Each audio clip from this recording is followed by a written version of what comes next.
Bienvenue dans le 20h. Merci de suivre RTI 1, les titres de ce journal. Il y a 2 ans, le 13 mars 2016, la Côte d'Ivoire a été attaquée par les terroristes. Ils ont pris d'assaut à la Kalachnikov, la plage de Grand Bassam et 3 établissements hôteliers à proximité. Le pays rend hommage à ces disparus en cette journée commémorative. Elle est arrivée à Abidjan ce soir, la championne du monde d'athlétisme des 60 mètres en salle. La sprinteuse ivoirienne Muriel Auré rentre de Birmingham. Elle sera avec nous sur ce plateau dans quelques minutes.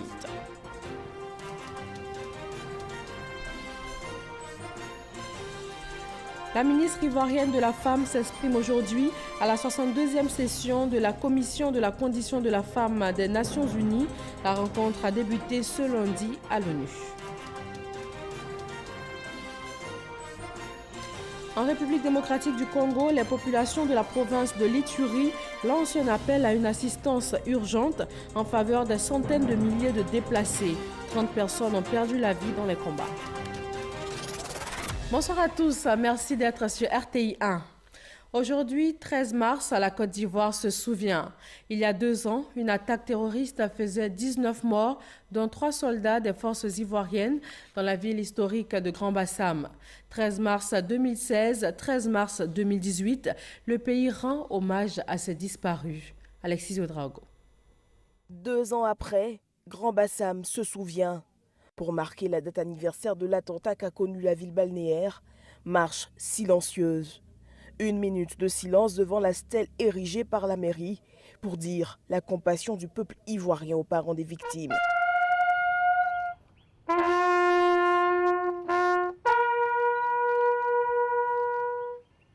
Au nom du gouvernement, le ministre d'État, ministre de la Défense, Ahmed Bakayoko, a porté un message d'espoir. Il nous fallait venir ici, nous souvenir de nos martyrs, apporter notre compassion aux familles et à la ville. C'est le sens de cette cérémonie. La Côte d'Ivoire est un pays qui se bat pour qu'il y ait la paix ici en Côte d'Ivoire et dans la sous-région et dans le monde. Nous sommes un pays de paix et nous avons été très touchés par cet attentat. Les Ivoiriens ont été très marqués et ces 2 ans, on a voulu, sur instruction du président de la République, avec l'onction du Premier ministre chef du gouvernement, venir apporter la compassion, la solidarité du gouvernement à toutes les victimes, à tous les parents des victimes. Rappelons que les enquêtes diligentées après l'attentat ont permis d'appréhender et d'écrouer l'un des principaux commanditaires du drame de Grand Bassam. La Côte d'Ivoire fait de la lutte contre le terrorisme une priorité. Le pays sera bientôt doté d'un centre régional de formation antiterroriste. Fruit de la coopération militaire avec la France, ce centre va recevoir les militaires et forces de sécurité de Côte d'Ivoire et aussi de tous les pays africains confrontés au terrorisme. Abou Sanogo.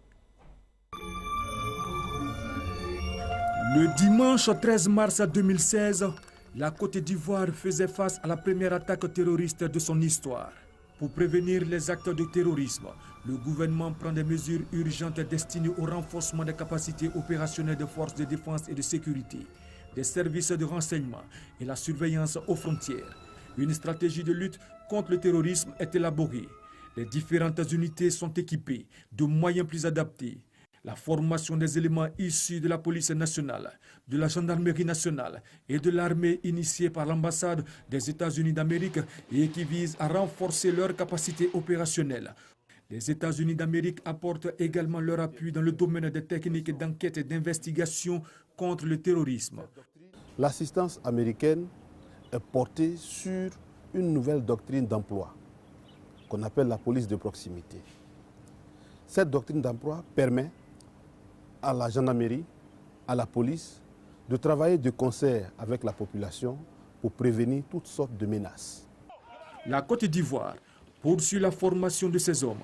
Les forces spéciales ivoiriennes et les forces spéciales françaises ont participé à un exercice militaire conjoint dans le traitement d'une prise d'otage par des terroristes. Cette manœuvre avait pour objectif d'apprécier l'interopérabilité des 2 forces, ainsi que leur capacité à travailler ensemble dans la gestion d'un incident sécuritaire de grande envergure. Nous avons pu voir toutes les étapes, toutes les phases d'une telle opération. Et je crois que cela a été bien mené par nos hommes avec l'appui des forces françaises. Donc nous sommes satisfaits les techniques d'intervention sont assez proches. Et comme on a besoin de beaucoup de monde au moment où il y a des interventions, il faut qu'on puisse être interopérable. Donc c'est important qu'on développe des techniques propres. C'est pour ça qu'on est ensemble. Au regard de la menace terroriste, les forces ivoiriennes sont en veille pour parer à toute éventualité d'attaque. Et pour réduire cette menace, des actions sont menées par les autorités ivoiriennes. Le partage de renseignements entre les États, une stratégie de lutte contre le terrorisme et la préparation des forces qui s'entraînent régulièrement de façon individuelle ou combinée pour tester leur interopérabilité. Et c'est dans ce cadre qu'un centre régional antiterroriste ouvrira ses portes en Côte d'Ivoire, précisément à Jacquesville. C'est dans le cadre des accords de coopération avec la France. Il y a un besoin sur l'ensemble de la région de formation à la lutte antiterrorisme. C'est un besoin régional. Je suis immensément fier que ce soit un projet ivoiro-français et que ce soit la Côte d'Ivoire qui ait été choisie pour ce centre. Ce centre va délivrer tout le cursus de formation de lutte antiterroriste, notamment le renseignement, l'intervention et l'enquête. Et il va abriter tous les théâtres d'opérations envisageables et sera bâti sur un site de 1200 hectares. Le caractère inédit du phénomène nécessite des savoir-faire spéciaux. Des moyens colossaux seront donc mis en œuvre. Les instructeurs seront fournis par la Côte d'Ivoire et la France. Ce centre permettra à nos pays, à nos États, d'avoir une expertise dans le domaine de la lutte contre le terrorisme en donnant la capacité d'anticiper, d'avoir des personnels formés en matière d'abord d'identification des réseaux terroristes, des organisations terroristes, de leur mode de fonctionnement, de leur mode opératoire, de leur mode de financement. Ce centre met en priorité les forces spéciales et toutes les unités spécialisées dans la lutte contre le terrorisme au niveau stratégique, opératif et tactique. L'ouverture est prévue pour septembre 2018. La première phase va consister à accueillir des cadres. Puis la seconde, les premières troupes d'intervention à qui seront dispensées les techniques spécifiques à la lutte antiterroriste. Actuellement en tournée mondiale, le trophée de la Coupe du monde de football a marqué ce mardi une escale en terre ivoirienne.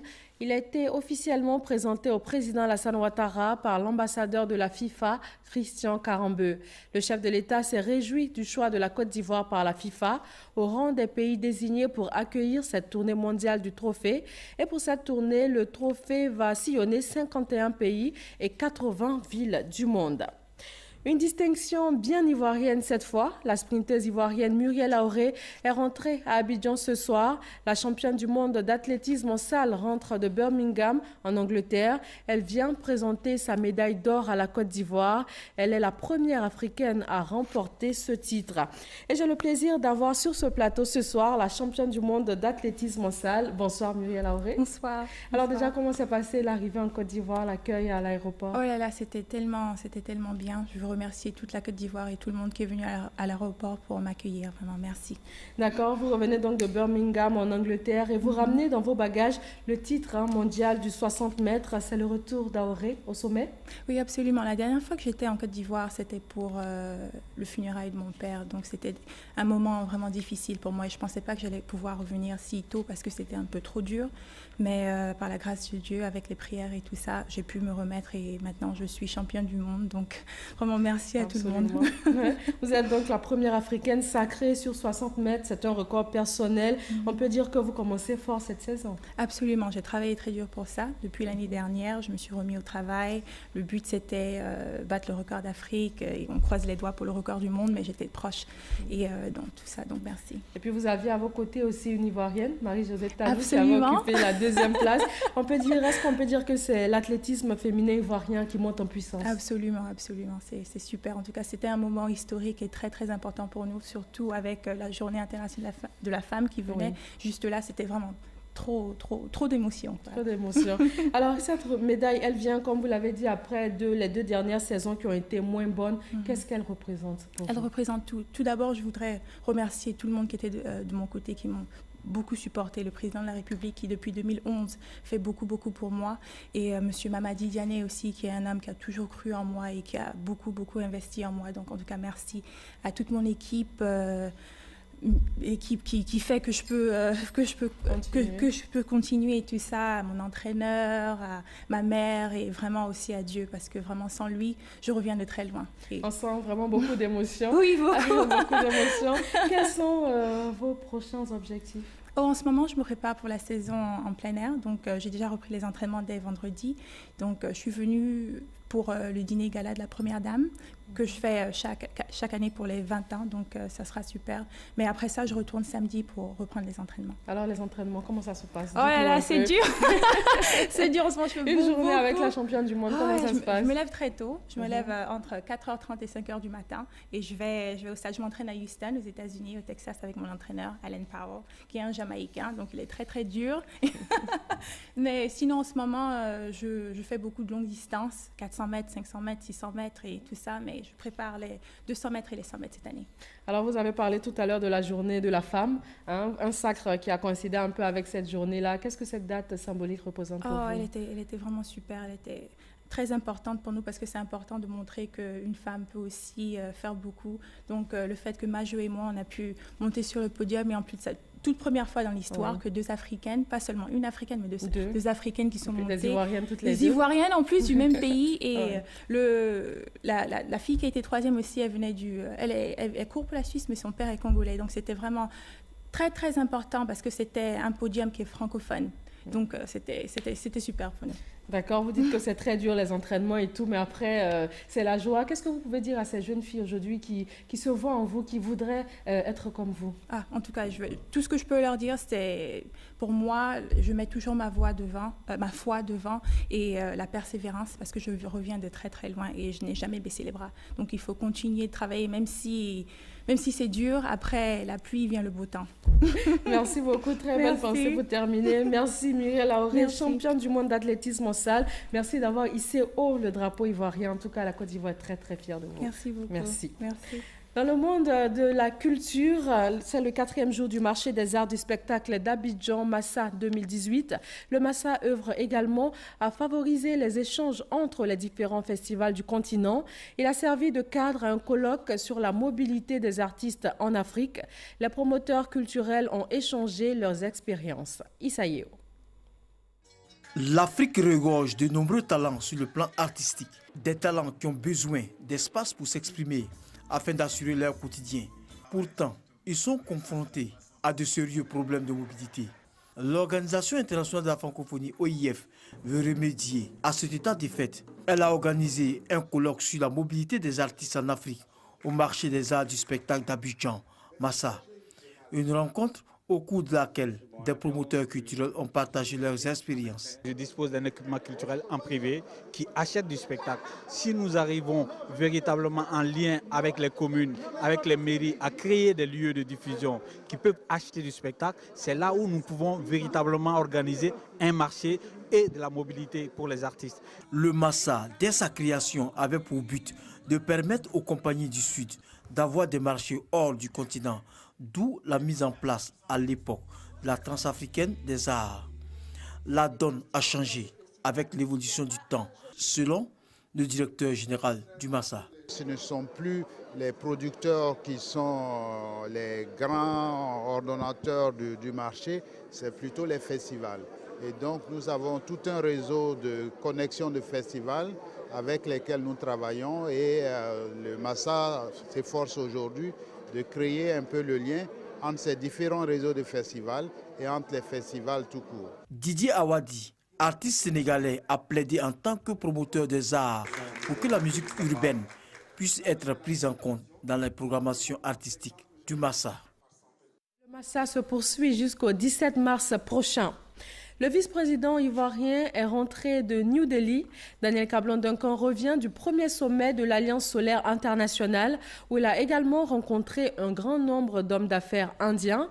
Dès son arrivée à l'aéroport, il a fait un point de son séjour en Inde. Nous l'écoutons.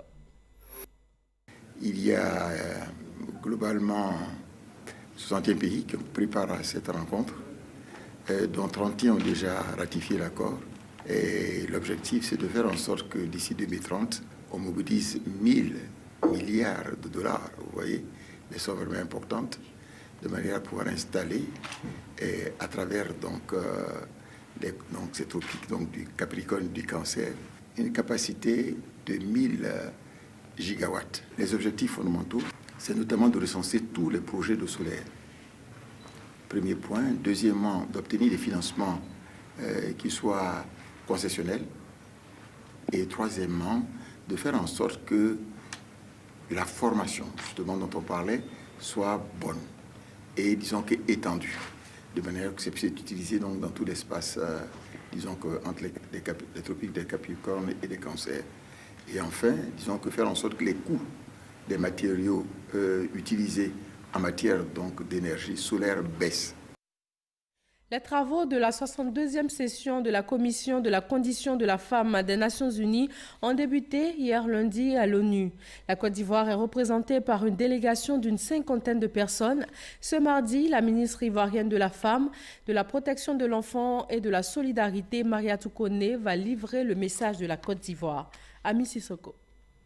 Les femmes du monde entier réunies à l'ONU pour parler de l'amélioration de leurs conditions de vie.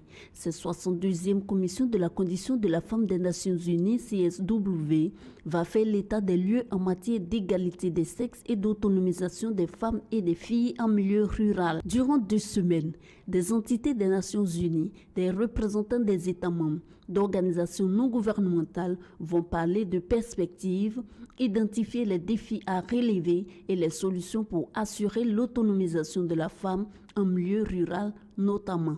La Commission de la condition de la femme des Nations Unies, CSW, est un organe du Conseil économique et social des Nations Unies. Elle est le principal organe intergouvernemental mondial dédié exclusivement à la promotion de l'égalité des sexes et à l'autonomisation des femmes. La délégation ivoirienne est conduite par la ministre de la Femme, de la Protection de l'Enfant et de la Solidarité. Pour ce premier jour, la ministre Mariatou Koné n'a pas chômé. Sur son agenda, de nombreuses rencontres avec ses homologues francophones. Il s'est agi de serrer les coudes et partager les expériences pour aboutir à l'épanouissement des femmes. Le message de Mariatou Koné devant l'Assemblée générale de la Commission de la condition de la femme des Nations Unies est prévu pour ce mardi.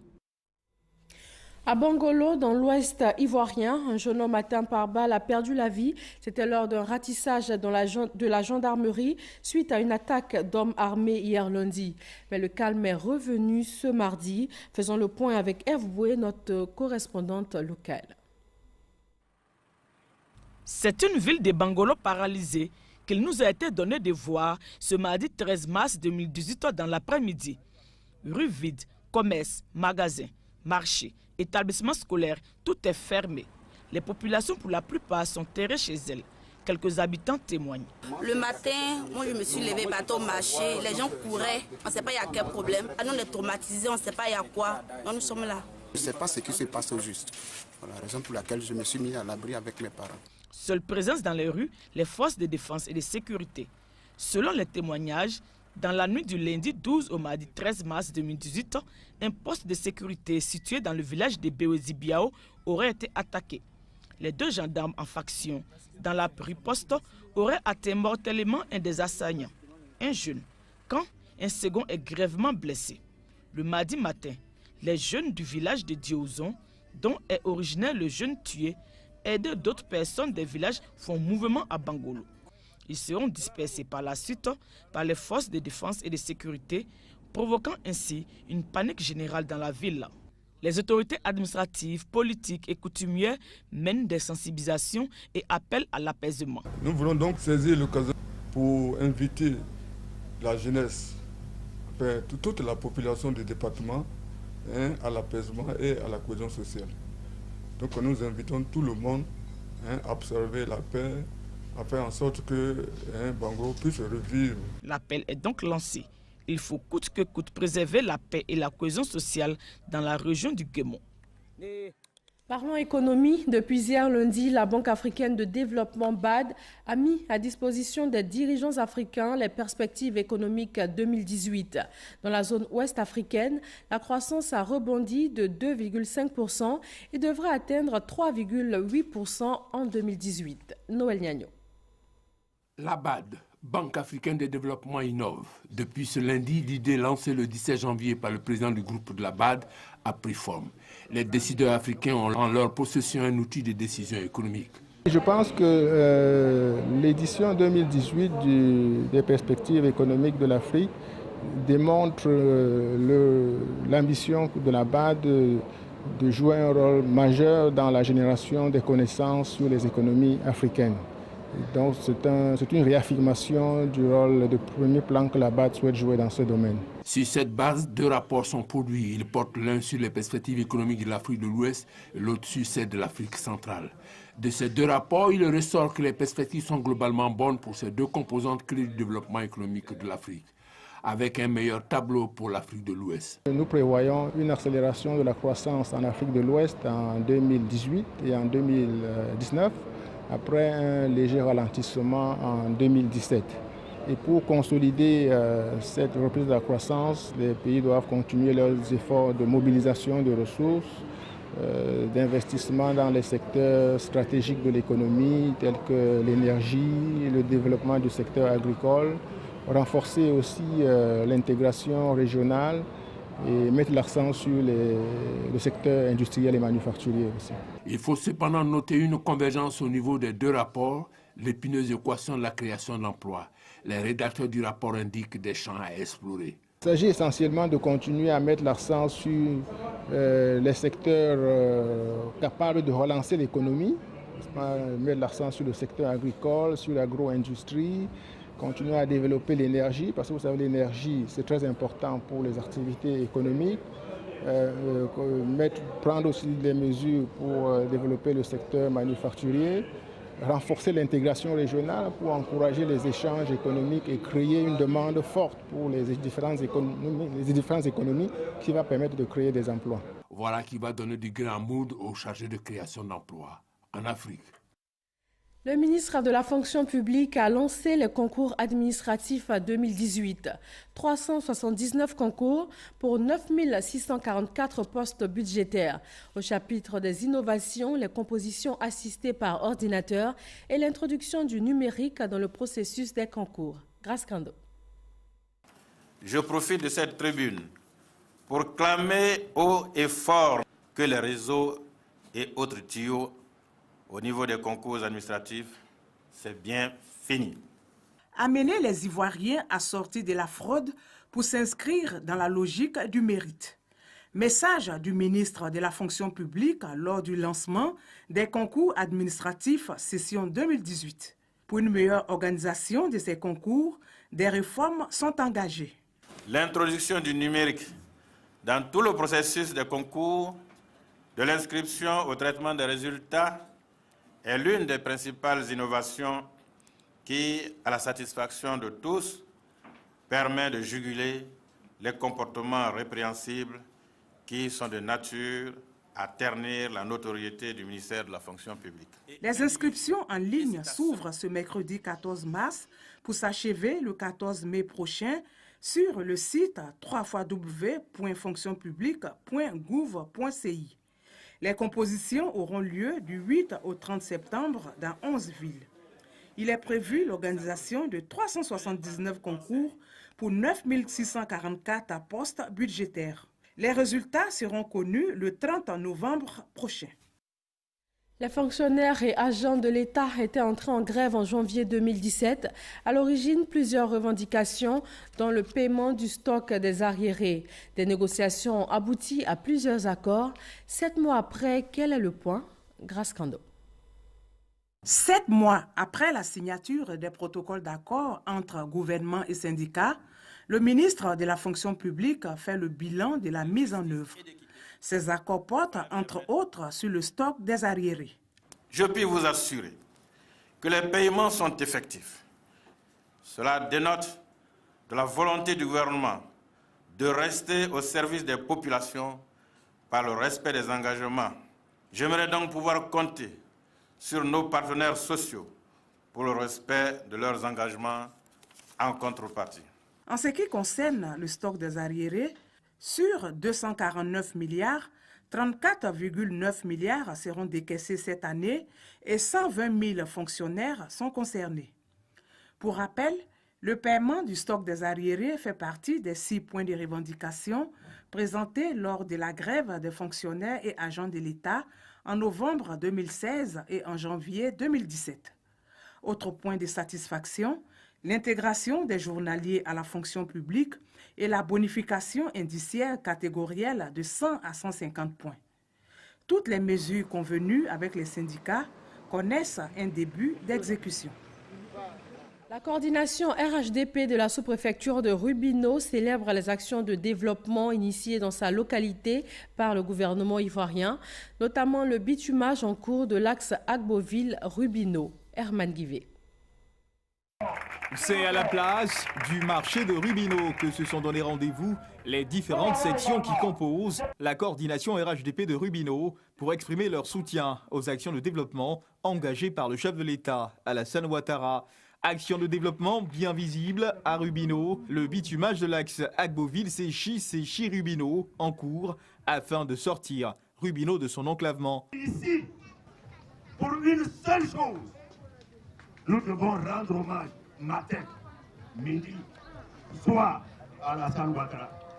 La seule chose, c'est le bitumage de la route Agboville-Rubino. Ça seulement. Ça vaut hommage et hommage.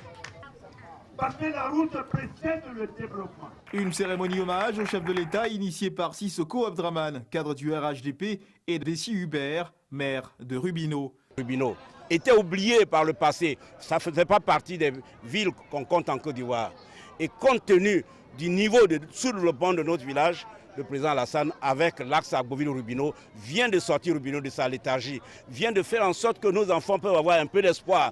Nos parents peuvent espérer mieux, peuvent écouler leur production. Passant au peigne fin, les grands projets engagés par le chef de l'État Alassane Ouattara sur le plan national et local. La coordination RHDP de Rubino a appelé tous les fils de Rubino à faire bloc autour de l'alliance RHDP pour une paix durable en Côte d'Ivoire.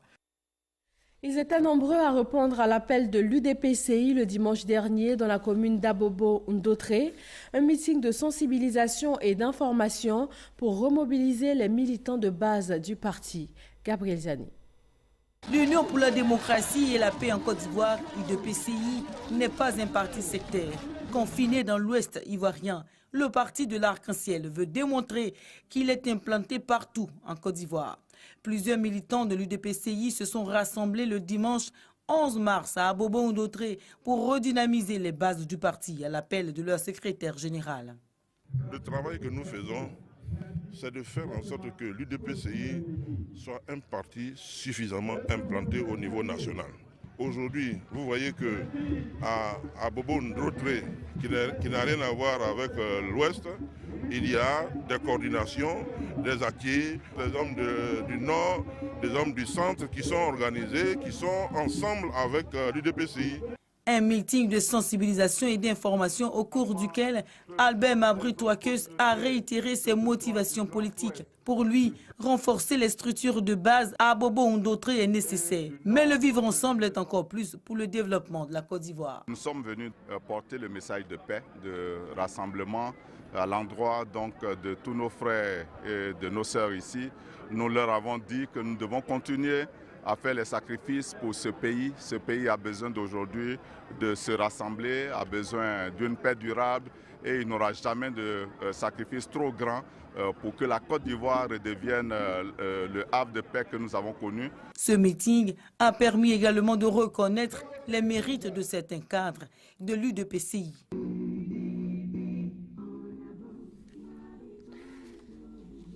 L'actualité internationale en bref. Premier point, les populations de la province d'Ituri, dans le nord de la RDC, ont lancé un appel, une assistance d'urgence en faveur des centaines de milliers de déplacés. Herman Guivet.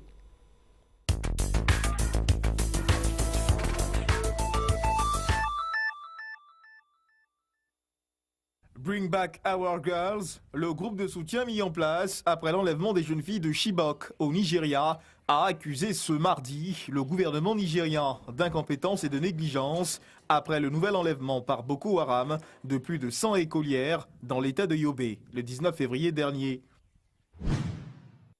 Au moins 30 personnes ont été tuées dans la nuit de lundi à mardi dans plusieurs villages de l'Ituri, dans le nord-est de la République démocratique du Congo, dans des nouvelles violences intercommunautaires, selon des sources de cette région.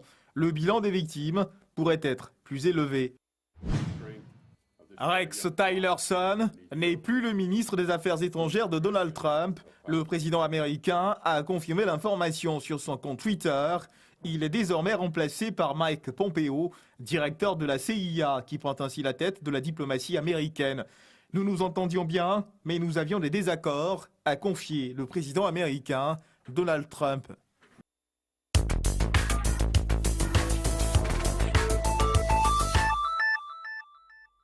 Et voilà qui met fin à ce journal. Merci de votre attention. Très bonne fin de soirée sur RTI 1.